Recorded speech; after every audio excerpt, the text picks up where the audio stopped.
Nagbalik ako sa panahong ito. Muling nabuhay at naging tao. Walang ibang dahilan kundi si Aginaya.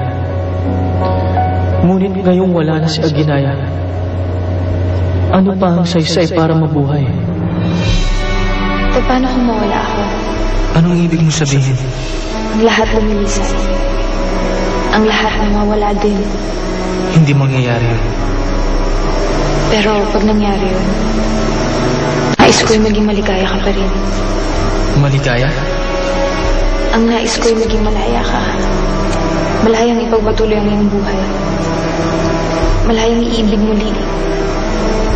Malayang magsimula ng bagong buhay.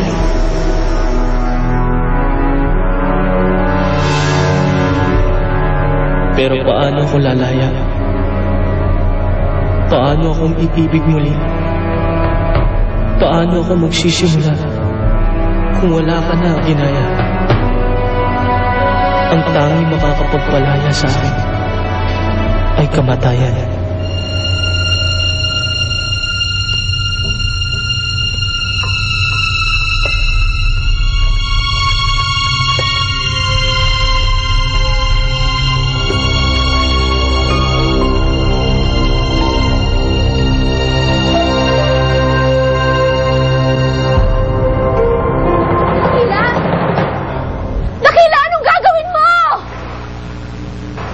Anong ginagawa mo rito?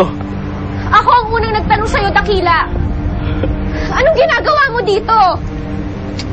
Paano mo bang magpakamatay? Dakila, hindi ko alam kung ano ang pinagdaraanan mo sa buhay. Pero sana maisip mo na hindi tama yung solusyon mo. Hindi mo dapat tapusin ang buhay mo, Dakila. Pabayaan mo na lang ako.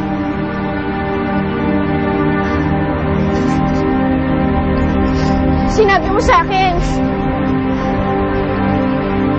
na ang lahat ng pagsubok ay nilalagpasan. Sinabi mo sa akin na nung magkwento ako tungkol sa pinagdaraanan ko, Dakila. Bakit hindi yun ang gawin mo sa sarili mo? Hindi mo naiintindihan! Hindi ako galing sa panahon ito!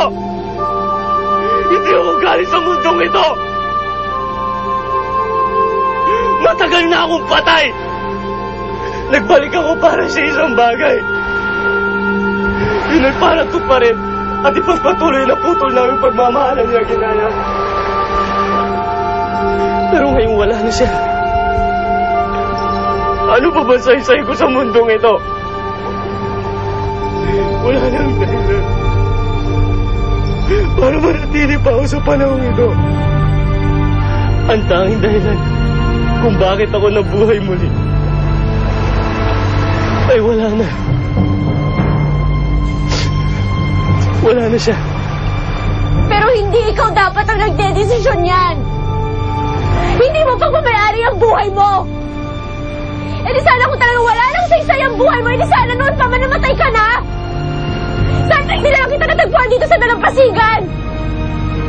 Sana hindi na lang kita binalikan. Sana hindi na kita iniligtas. Nararamdaman ko. Malapit mo nang mahanap si Maghete. Malapit na.